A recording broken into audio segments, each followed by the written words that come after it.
क्या स्टार्टिंग से स्टार्ट करते हैं, ठीक है ना। स्टार्ट हो गया, चलिए। तो हम लोग स्टार्ट करते हैं इलेक्ट्रिसिटी। उसमें सबसे पहले हम लोग को ये समझना है कि इलेक्ट्रिसिटी को आगे जब हम लोग आगे की क्लास में जाएंगे तो इलेक्ट्रिसिटी को दो पार्ट में डिवाइड किया जाएगा, इलेक्ट्रोस्टैटिक्स एंड इलेक्ट्रोडायनेमिक्स।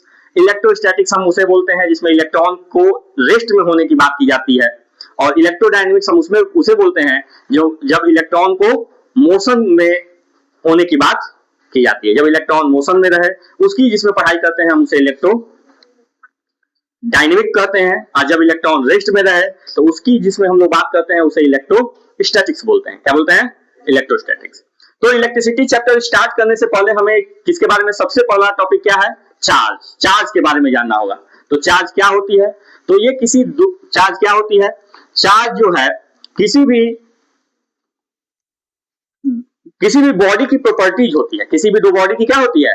किसी भी बॉडी की प्रॉपर्टीज होती है जिससे कि एक बॉडी दूसरे बॉडी से क्या करना चाहती है? इंटरैक्ट होना चाहती है। क्या होना चाहती है? इंटरैक्ट होना चाहती है। इंटरैक्ट का मतलब हुआ कि या तो अट्रैक्ट करना चाहती है या तो रिपेल करना चाहती है, ठीक है ना। तो चार्ज की ऐसा यूनिट होती है कूलम। चार्ज को हम लोग स्मॉल क्यू से डिनोट करते हैं। यहाँ पर सब कुछ लिखा हुआ है, charge is denoted by small Q, ठीक है ना। और जो नेट चार्ज होती है मींस किसी बॉडी के ऊपर जो टोटल चार्ज होती है उसे हम कैपिटल क्यू से रिप्रेजेंट करते हैं, ठीक है। टोटल चार्ज या नेट चार्ज को कैपिटल क्यू से रिप्रेजेंट करते हैं। चार्ज की ऐसा यूनिट होती है कूलम, और कूलम को हम लोग कैपिटल सी से डिनोट करते हैं, ठीक है। चार्ज को दो पार्ट में डिवाइड किया गया, positive charge and negative charge. Positive charge हम उसे कहते हैं जिसके पास इलेक्ट्रॉन की क्या होती है? कमी होती है। डिफिशियंसी मतलब होता है कमी। और निगेटिव चार्ज उससे कहते हैं जिसके पास क्या होती है? इलेक्ट्रॉन की एक्सेस इलेक्ट्रॉन होता है, मतलब इलेक्ट्रॉन की अधिकता होती है। एक्सेस मींस अधिकता। उसके बाद हम लोग जब बढ़े आगे तो नेक्स्ट टॉपिक था हम लोगों का, क्या था? Properties of charge. Properties of charge में पहली प्रॉपर्टी हम लोग पढ़े कि like charge repel each other and unlike charge attract each other, ठीक है ना। Means positive charge repel each other, negative charge repel each other, but positive and negative charge attract each other and negative and positive charge also attract each other. What next point है, positive charge body have deficiency of electron and negative charge body have excess of electron। ये मैंने बता ही दिया कि जो positive अगर कोई body है उसके पास पॉजिटिव चार्ज है, इसका मतलब ये है कि उसके पास इलेक्ट्रॉन की क्या है? कमी है। अगर कोई बॉडी है उसके पास नेगेटिव चार्ज है, इसका मतलब उसके पास इलेक्ट्रॉन की क्या है? अधिकता है, एक्सेस है। क्या है? Excess of electron. Third point है conduction of charge. Conduction of charge क्या होता है, ठीक है ना। तो कंडक्शन ऑफ चार्ज में हम लोगों को एक एग्जांपल सिंपल सा समझ लेना है कि मान लीजिए कि आप एक कंटेनर ले लिए जिसमें कि एक कंटेनर ले लिए जिसको पूरी तरह से पानी से भर दिए, एक दूसरा कंटेनर लिए जिसको पूरी तरह से खाली छोड़ दिए। एक कंटेनर लिए जिसमें पूरा पानी भरा हुआ है, एक कंटेनर है जो पूरी तरह से खाली है, और दोनों कंटेनर को एक पाइप से क्या कर दिए? कनेक्ट कर दिए। तो जो भरा हुआ कंटेनर है पानी से, उसमें से पानी जो खाली कंटेनर है उसमें क्या होगा? फ्लो होगा। भरे हुए कंटेनर में से खाली वाले कंटेनर में पानी क्या होगा? फ्लो होगा। और तब तक फ्लो होगा जब तक कि दोनों का लेवल सेम ना हो जाए। ऐसा समझना। उसी तरह से जब हम लोग इलेक्ट्रिसिटी की बात करेंगे तो एक चार्ज बॉडी है, दूसरा अनचार्ज बॉडी है। जब चार्ज बॉडी को अनचार्ज बॉडी से कनेक्ट कर देंगे तो चार्ज बॉडी में से अनचार्ज बॉडी में इलेक्ट्रॉन क्या होगा? ट्रांसफर होगा। तब तक इलेक्ट्रॉन ट्रांसफर होगा जब तक कि दोनों का पोटेंशियल क्या नहीं हो जाए? सेम ना हो जाए। क्लियर है? ये था कंडक्शन ऑफ चार्ज। उसके बाद नेक्स्ट टॉपिक आता है जिसको हम लोग बोलते हैं induction of charge. Sorry, induction of charge भी समझ लीजिए। तो इंडक्शन ऑफ चार्ज भी क्या होता है? एक चार्ज बॉडी है, एक अनचार्ज बॉडी है। चार्ज बॉडी से अनचार्ज बॉडी में इलेक्ट्रॉन ट्रांसफर हो रहा है, लेकिन क्या हो रहा है? दोनों एक दूसरे से कनेक्टेड ना हो तो उसे हम इंडक्शन बोलेंगे। क्या बोलेंगे? इंडक्शन ऑफ करंट बोलेंगे, ठीक है ना। जैसे हम लोग क्या करते हैं, ऐसे ये बॉडी है, इसको चार्ज कर लिए और एक कागज का टुकड़ा है जो कि इसी तरह रखा हुआ है। जब हम इसको ऐसे रब करके कागज के टुकड़े के पास इसको ले जाते हैं तो ये वो क्या कर लेता है? रब करने के चलते इस बॉडी के ऊपर क्या हुआ? चार्ज जनरेट हुआ। क्या हुआ? और कैसा? Opposite charge. कैसा? Opposite charge. और जैसे ही हम उस कागज के टुकड़े के पास ले गए वो उसको क्या कर लिया? अट्रैक्ट कर लिया। क्या कर लिया? क्लियर है? नहीं है? कोई दिक्कत? नेक्स्ट टॉपिक है क्वांटाइजेशन ऑफ चार्ज। क्या है? Quantization of charge. तो क्वांटाइजेशन ऑफ चार्ज क्या होता है कि तो छोटा सा डिफिनेशन है एग्जाम में डिफिनेशन भी आता है, तो आप लोग याद कर लीजिएगा कि it is an integral multiple of charge of one electron. It is an integral multiple of charge of one electron. Means एक इलेक्ट्रॉन की जो वैल्यू होती है वो किसी इंटीजर से जब मल्टीप्लाई किया जाता है तो जो आएगा उसी को हम लोग क्या बोलेंगे, क्वांटाइजेशन ऑफ चार्ज। जैसे देखिए टोटल चार्ज मान लीजिए कि किसी बॉडी के पास Q है, कितना है, Q है, और उसके पास कितने इलेक्ट्रॉन है, n इलेक्ट्रॉन है। कितने इलेक्ट्रॉन है, n इलेक्ट्रॉन है। तो n इंटू ई से अगर हम मल्टीप्लाई करते हैं तो जो वैल्यू आती है वही क्या होती है, उस बॉडी के ऊपर टोटल चार्ज होती है। ठीक है ना। जैसे मान लीजिए कोई बॉडी है जो उसके पास 10 इलेक्ट्रॉन है। कितने इलेक्ट्रॉन है, 10 इलेक्ट्रॉन है। तो हम लोग क्या करेंगे, उस बॉडी के ऊपर पता करना है कि टोटल चार्ज कितना होगा। तो एक इलेक्ट्रॉन की जो वैल्यू होती है, तो एक इलेक्ट्रॉन की वैल्यू कितनी होती है, 1.6 into 10 to the power -19 coulomb होती है। ठीक है ना। और 10 इलेक्ट्रॉन है तो 10 into 1.6 into 10 to the power -19 करेंगे, जो आएगा वही क्या होगा, वही क्या होगा, नेट चार्ज होगा। क्या होगा, नेट चार्ज। ये एक इंपॉर्टेंट क्वेश्चन है, इसको ध्यान से देखिएगा कि अगर ये क्वेश्चन आता है कि अगर कोई बॉडी है, उस बॉडी के ऊपर 1 कूलम चार्ज है, तो आप बताइए कि उसके पास कितने नंबर ऑफ फ्री इलेक्ट्रॉन होंगे। फ्री इलेक्ट्रॉन पता करना है, मतलब n फाइंड करना है। अच्छा, n के बारे में एक और बात याद रखना है कि n कभी भी फ्रैक्शन में नहीं होता है, हमेशा कोई इंटीजर होगा या कोई होल नंबर होगा, कभी भी फ्रैक्शन नहीं होगा। ठीक है ना, क्लियर है।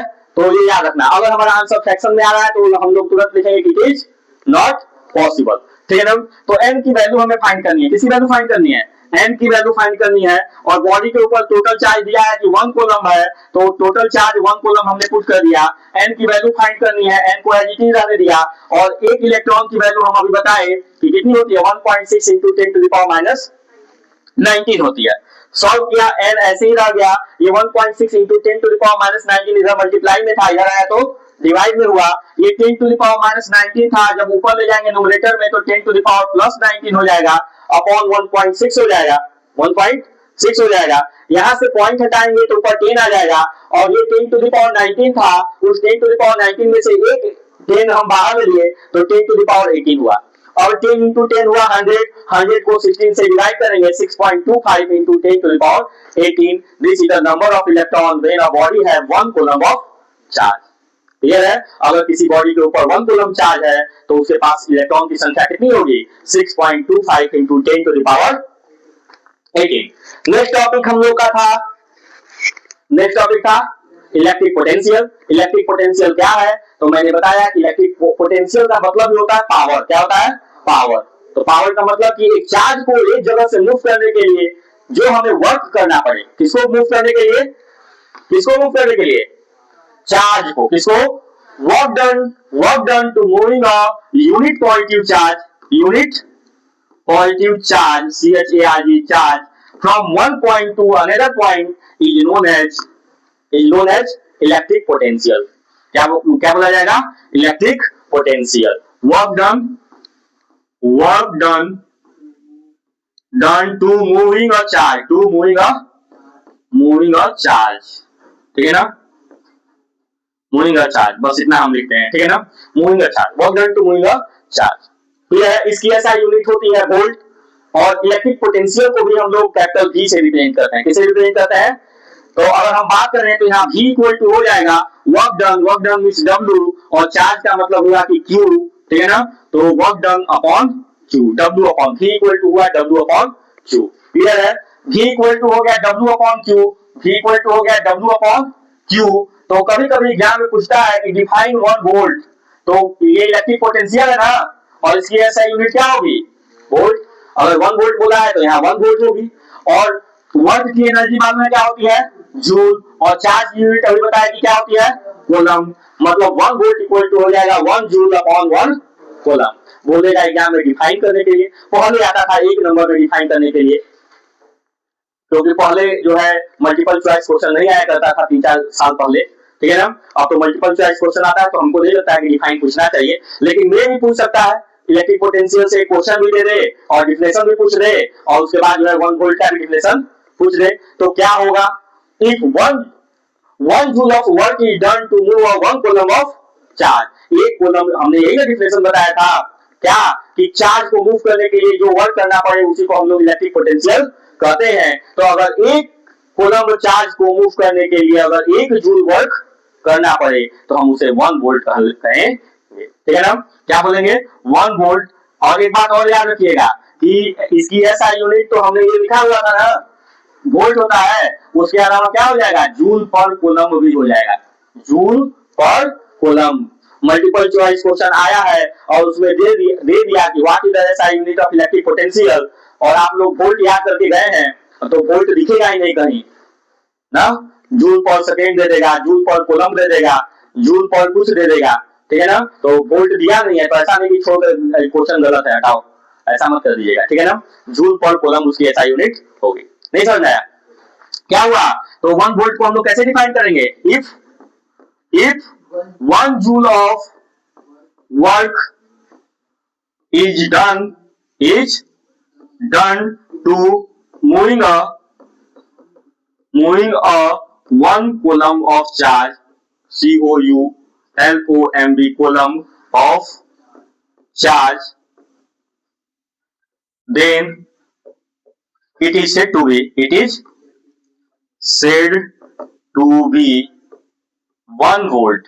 इसको हम लोग क्या बोलेंगे? 1 वोल्ट बोलेंगे। समझ में आ गया? नहीं आया? 1 वोल्ट आ गया। अब जो है इसी में एक टॉपिक है जिसका नाम है पोटेंशियल डिफरेंस। पोटेंशियल डिफरेंस तो मैं समझा देता हूं पोटेंशियल डिफरेंस क्या है। जैसे मान लीजिए कि अभी मैं बात कर रहा था कि आप लोग जो है यहां से चले, अपने घर गए, घर से चले यहाँ आए, तो यहाँ से घर जाने में, घर से यहाँ आने में आप वर्क कर रहे हैं, तो वर्क कर रहे हैं तो आप लोगों का जो एनर्जी है, क्या आप लोगों का एनर्जी है, मतलब आप लोगों का जो पावर है वो क्या हो रहा है? कम हो रहा है? कम नहीं हो रहा है, लूज हो रहा है कि नहीं? पोटेंशियल में कुछ डिफरेंस आ रहा है कि नहीं? जितने पोटेंशियल से आप लोग घर से आए थे पढ़ने के लिए, यहाँ से जाएंगे तो उतना पोटेंशियल आप लोग के अंदर रह जाएगा? नहीं रहा ना। तो एक पॉइंट से उसी तरह से जब चार्ज एक पॉइंट से, मान लीजिए पॉइंट ए है और ये पॉइंट बी है, और इस पोटेंशियल यहाँ पर जो क्या है पोटेंशियल है VA और यहाँ पर पोटेंशियल है VB, है ना। तो यहाँ से यहाँ गया तो क्या हुआ? उसके एनर्जी में कुछ लॉस हुआ या गेन हुआ कि नहीं हुआ? तो ये जो डिफरेंस हो रहा है, क्या हो रहा है? जो डिफरेंस आ रहा है, मान लीजिए कि यहाँ पर 5 वोल्ट था, उसका पोटेंशियल यहाँ गया तो 3 वोल्ट हुआ, तो डिफरेंस आया कि नहीं आया? आया ना? नहीं आया? ये जो पोटेंशियल में डिफरेंस आया उसी को हम लोग बोलेंगे पोटेंशियल डिफरेंस, और कोई इसका एग्जैक्ट डिफिनेशन नहीं है, ठीक है ना। नेक्स्ट टॉपिक हम लोग आते हैं, और नेक्स्ट टॉपिक है हम लोगों का इलेक्ट्रिक करंट। क्या है? ELECTRIC, electric current, CURRENT। तो बचपन से हम लोग पढ़ते आ रहे हैं क्या कि rate of flow of charge is known as electric current, या flow of charge in per unit time, flow of charge in per unit time is known as current. और इसकी जो एसआई यूनिट होगी वो क्या होगी? इसकी एसआई यूनिट क्या होगी? एम्पियर। क्या होगी? Ampere, AMPERE, ampere. और इसको किसे डिनोट करते हैं? कैपिटल A से, ठीक है ना। इसकी एसआई यूनिट होगी एम्पियर, ठीक है ना। और डिनोटेड किसे डिनोट किया जाएगा? डिनोटेड बाई कैपिटल I, किसे? कैपिटल I से डिनोट किया जाएगा। मीन्स हमारा फॉर्मूला हो गया I equal to Q upon T। हमारा फॉर्मूला क्या हो गया? I equal to Q upon T। तो एक तो ऐसा यूनिट हुआ एम्पियर, एक ऐसा यूनिट हुआ एम्पियर, ठीक है ना। और एक ऐसा यूनिट यहां से हो जाएगा कोलम्ब का, चार्ज की ऐसा यूनिट होती है कोलम्ब, और टाइम की ऐसा यूनिट होती है सेकेंड। तो यहां से आ जाएगा कोलम्ब पर सेकेंड। एक ऐसा यूनिट क्या हो जाएगा? कोलम्ब पर सेकेंड। कोई डाउट है? कोलम्ब पर सेकेंड, ठीक है ना। ये जो एम्पियर और मेजर्ड बाई करंट को हम लोग क्या करते हैं? मेजर करते हैं, मेजर्ड बाई और device known as ammeter, AMMETER, ammeter. और ammeter is always connected in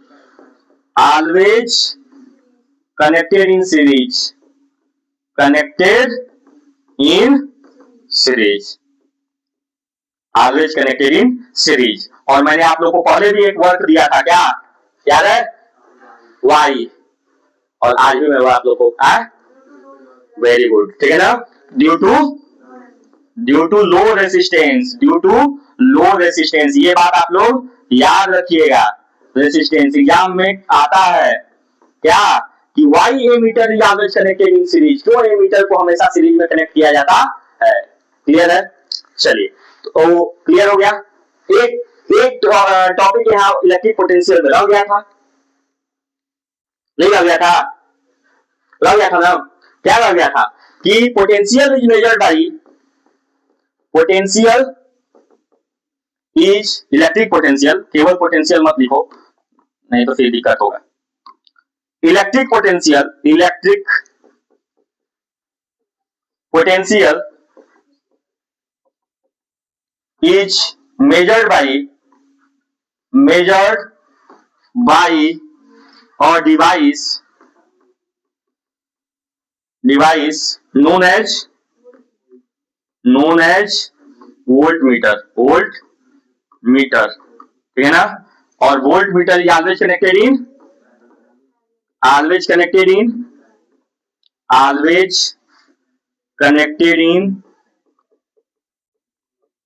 in parallel, PARALLEL, parallel, क्यों? ड्यू टू हाई रेसिस्टेंस,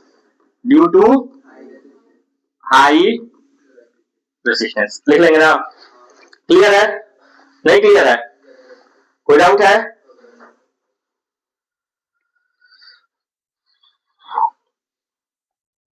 चलिए नेक्स्ट टॉपिक है हमारा ओम्स लॉ। क्या है? ओम्स लॉ, ठीक है ना। ओम्स लॉ को किसने दिया था? साइमन ओम। किसने दिया था? किसमें? 1809 में दिया था, 1827 में, ठीक है ना। साइमन ओम ने दिया था, साइमन ओम कब दिया था? 1827 में। क्या दिया था? Establish the relationship between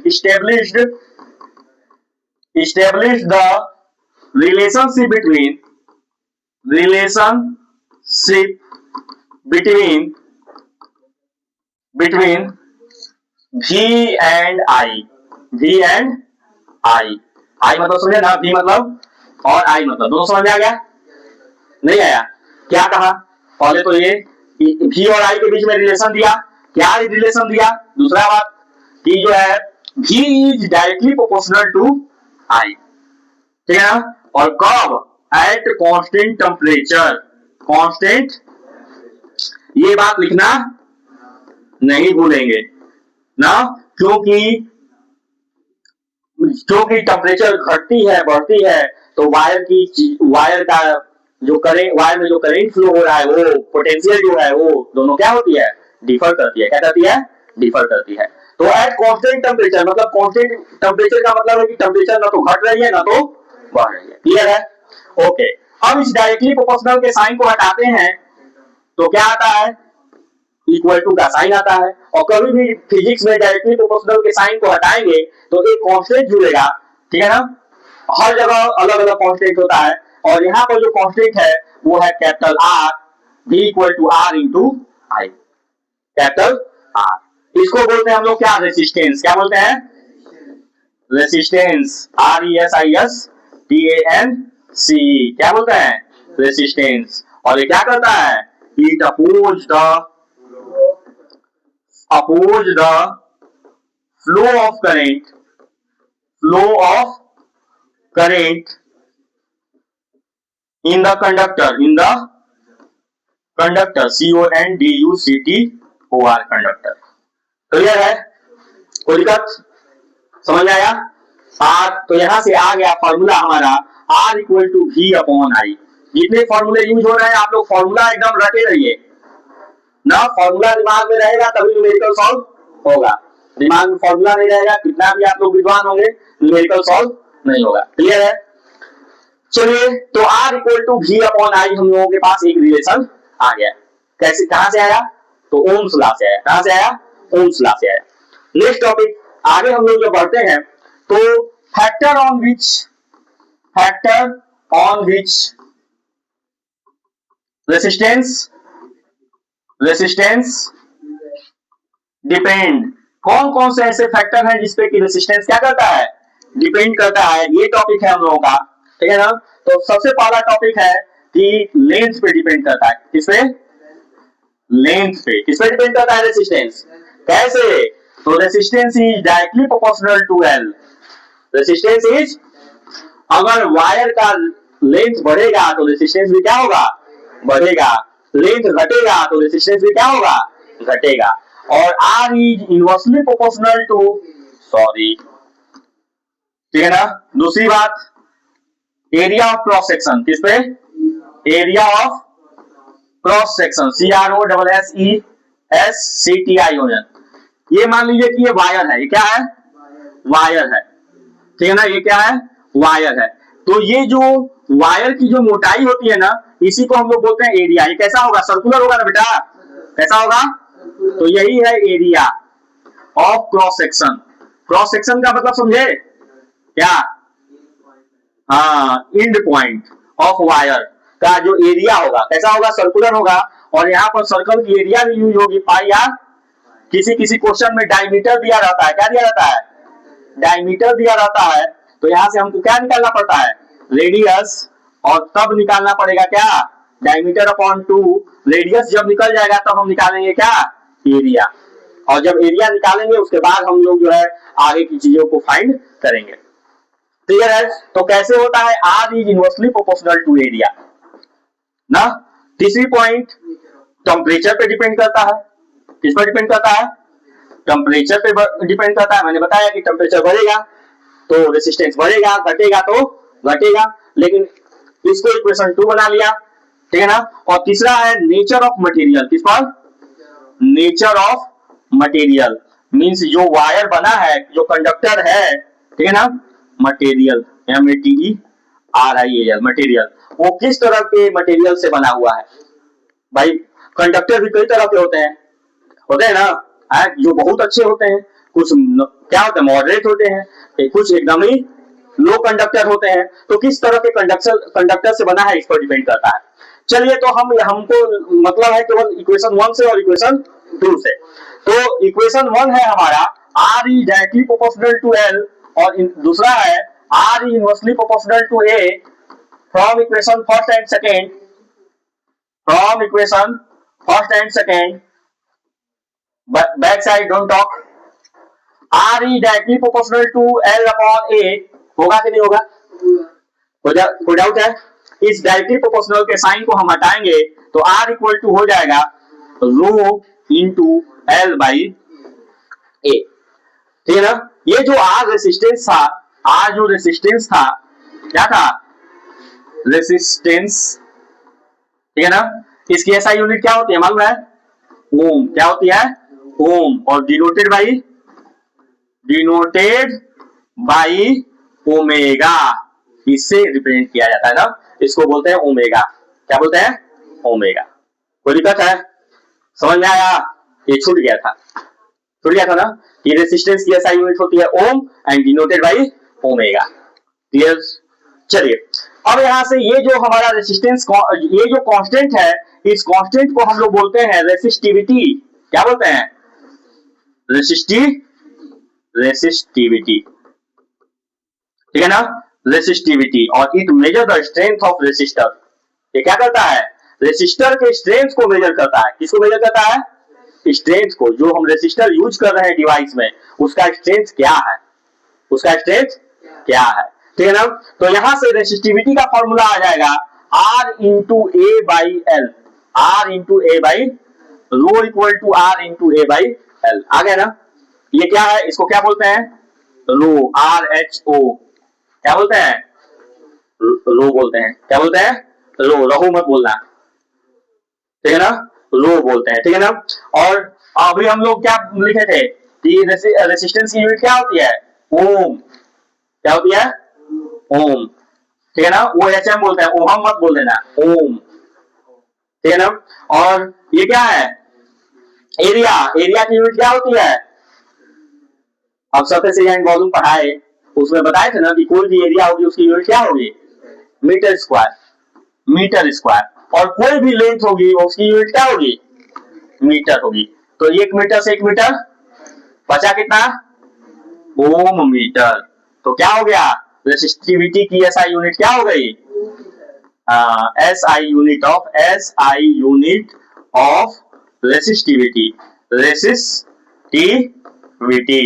देखो इंपॉर्टेंट क्या है, ये फॉर्मूला इंपॉर्टेंट है, इस फॉर्मूला से 100% क्वेश्चन आने की प्रोबेबिलिटी रहती है, 100% क्वेश्चन आने की प्रोबेबिलिटी रहती है। और यहाँ पर जो ए है वो क्या होगा, पाई आर स्क्वायर, और यहाँ पर जो आर है वो क्या होगा, diameter upon 2।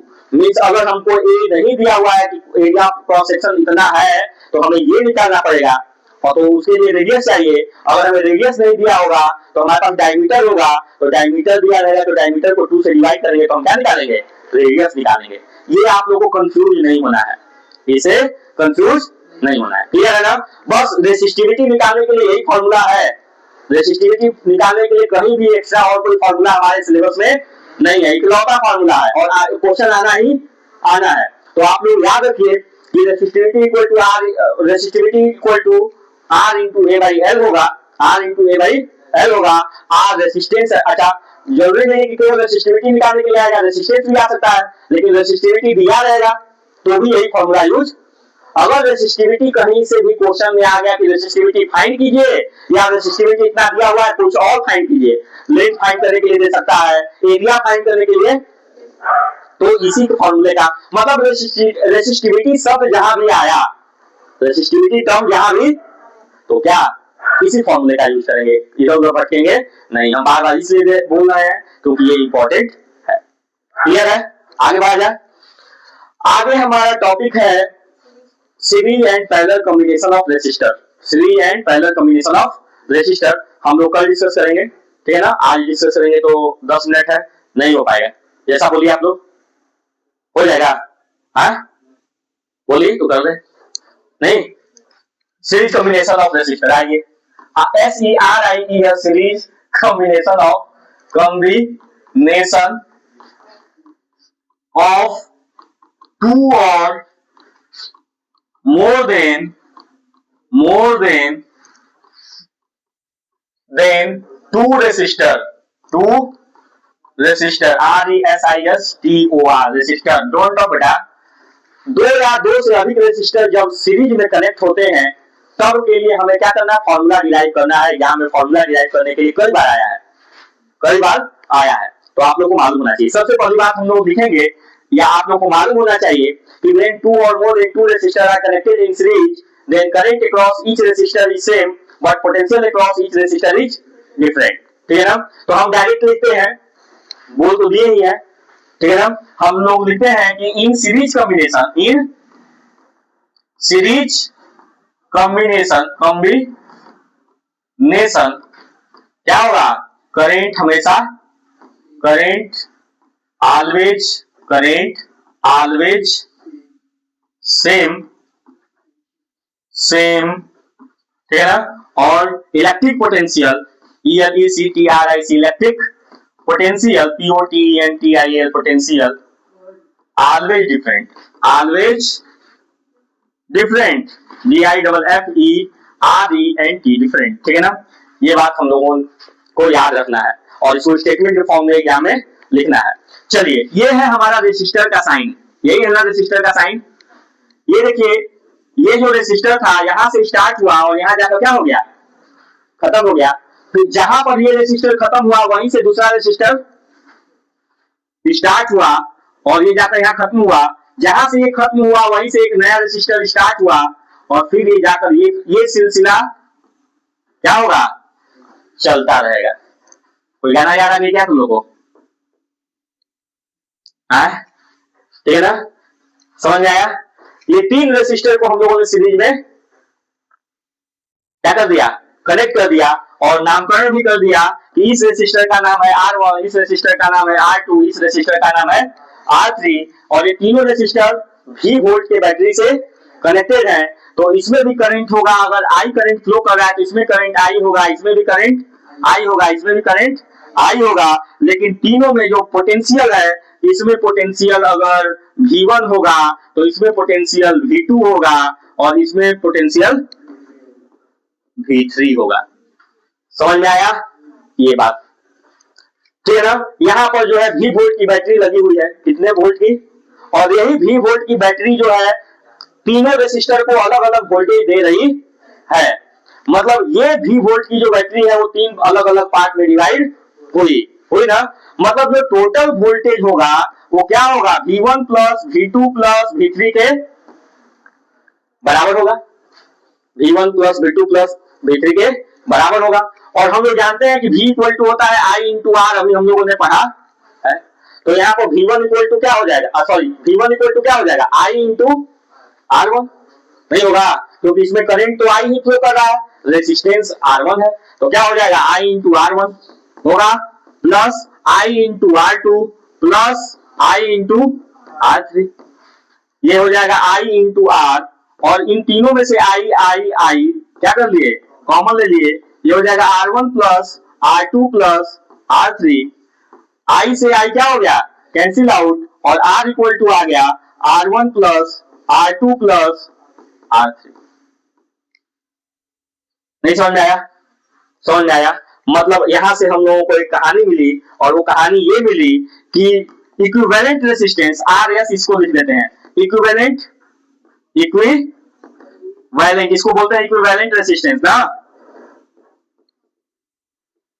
Is equal to sum of all the individual DIVIDUL ना, individual resistance RESISTANC। कोई डाउट है बेटा? समझ में आया? नहीं आया? 5 मिनट है, पहले कॉम्बिनेशन भी कंप्लीट हो जाएगा।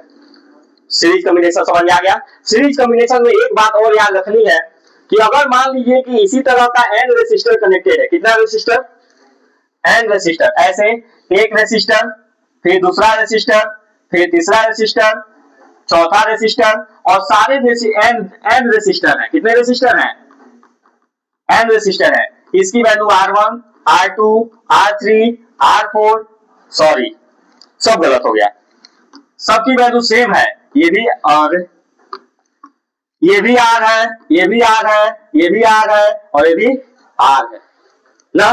तो जैसा कि हमने बताया कि जब सीरीज कॉम्बिनेशन होगा तो ये अगर ये टोटल RS निकालना होगा तो R plus R plus R plus R plus dot dot dot कितने टाइम,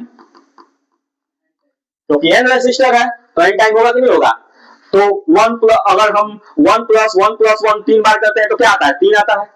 अच्छा a plus a plus a 3 बार करेंगे क्या आएगा, 3a, 5 बार करेंगे तो, 7 बार करेंगे तो, 10 बार करेंगे तो, 100 बार करेंगे तो, n बार करेंगे तो n आएगा ना। उसी तरह से r 2 बार प्लस करेंगे तो 2r, 3 बार करेंगे तो n बार करेंगे तो nr होगा ना। इससे क्या हो मिलेगा कि अगर सेम वैल्यू के 3 रेसिस्टर दिए हुए हैं, तीनों सीरीज में कनेक्टेड है, 3 रेसिस्टर है और तीनों सीरीज में कनेक्टेड है, सारे रेसिस्टर की वैल्यू दी हुई है 3/5 ना, कितना दी हुई है, या हम मान लेते हैं कि 5/3 दी हुई है, कितना दी हुई है, तो आपको 5/3, एक रेसिस्टर की वैल्यू है 5/3, और कितने रेसिस्टर है, नंबर ऑफ रेसिस्टर कितना है 3, तो टोटल रेसिस्टर कितना हो जाएगा 5 हो जाएगा।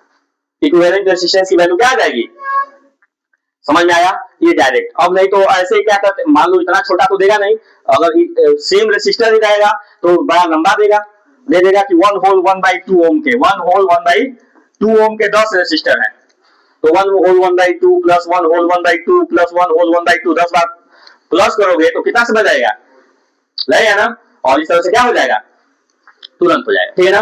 पहला कॉम्बिनेशन कंप्लीट कर लेते हैं बेटा। 1 मिनट, इसको कॉपी करने की कोशिश हम करते हैं। ये जो टॉपिक है हो जाएगा कॉपी, कॉपी तो हो गया, लेकिन ये तो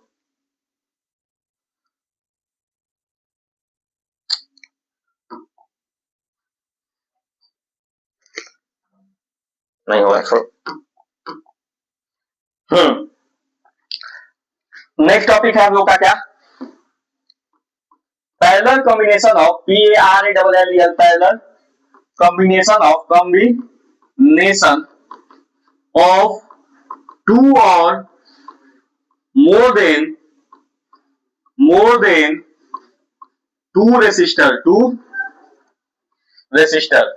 दो या दो से अधिक रेसिस्टर को जब हम पैरेलल में कनेक्ट करेंगे तो क्या होगा, ठीक है ना।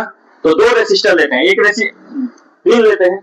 पहले तो सीरीज समझ में आ गया कि कैसा किस तरह के अरेंजमेंट को सीरीज कहेंगे। अब पैरेलल समझिए, ये है एक स्टार्टिंग पॉइंट, इसी से ये रेसिस्टर भी गया है, इसी से ये रेसिस्टर भी गया है, और इसी से तीनों रेसिस्टर सेम पॉइंट से, मतलब सबका स्टार्टिंग पॉइंट क्या है, सेम है।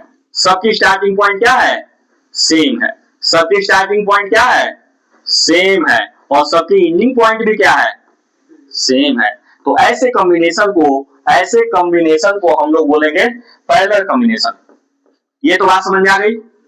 इसमें भी सबसे पहले आप लोग को ये लिखना होगा कि in parallel combination current across each resistor is different but potential across each resistance is same. क्या होगा, V सेम होगा यहाँ ना, V क्या होगा, और I क्या होगा, डिफरेंट होगा, DIFFERENT, डिफरेंट। क्लियर है। ये V वोल्ट की बैटरी है, ये V वोल्ट मतलब V वोल्ट यहां से मूव किया कितना, तो इसमें भी V वोल्ट ही मूव किया, इसमें भी V वोल्ट और इसमें भी क्या V वोल्ट। लेकिन इसमें करंट अगर I1 है तो इसमें I2 होगा और इसमें I3 होगा। इसका रेसिस्टर ये R1 है, ये R2 है, ये क्या होगा, R3 होगा। क्लियर है। क्या चेंज हो रहा है, क्या चेंज हो रहा है, अगर यहां से करंट I फ्लो किया, यहां से करंट कितना फ्लो किया, तो यही I ना तीन पार्ट में क्या कर हो गया, मतलब जो टोटल I है वो तीनों I के क्या होगा, सम के बराबर होगा, होगा कि नहीं होगा। और I इक्वल टू होता है V अपॉन, तो इसके लिए निकालेंगे तो V अपॉन क्या हो जाएगा, R1 plus V upon R2 plus V upon R3। ये V upon R equal to हो जाएगा, तीनों में से V क्या कर लिए common, 1 upon R1 plus 1 upon R2 plus 1 upon R3। V से V क्या हो गया, ये आ गया 1 upon R equal to 1 upon R1 plus 1 upon R2 plus 1 upon R3। R3 नहीं, लड़की का नाम थोड़ी है कि आरती क्यों, R3 है। वाह बेटा वाह, हंस कर रहा है, हंस नहीं, हम नहीं सुने। चलिए अब हम लोग बात करते हैं एन रेसिस्टर की भी बात कर लेते हैं, अभी भी टाइम है हम लोग के पास, ठीक है ना। एन रेसिस्टर ले लिया, एक रेसिस्टर, ओहो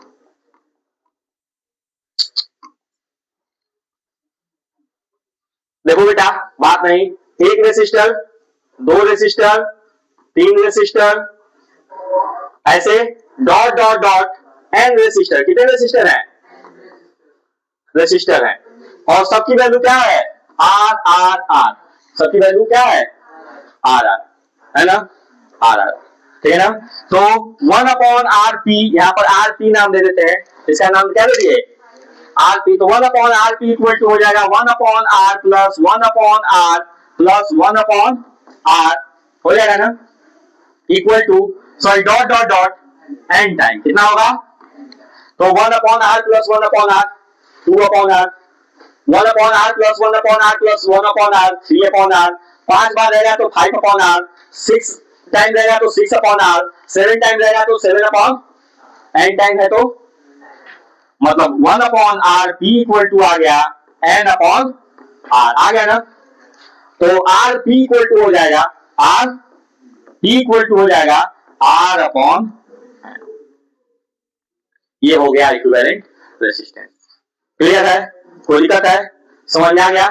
नेक्स्ट टॉपिक हम लोगों का क्या रहेगा, हीटिंग इफेक्ट ऑफ इलेक्ट्रिक। अब तो दो ही टॉपिक बचा ही है ना, heating effect of electric current और पावर, दो ही टॉपिक बचा है ना। चलिए ठीक है, थोड़ा सा पहले स्टार्ट हम लोग किए होते तो हम लोग का कंप्लीट हो गया होता, कोई बात नहीं, नेक्स्ट क्लास में हम लोग वो भी डिस्कस करेंगे और कंप्लीट भी। Thank you.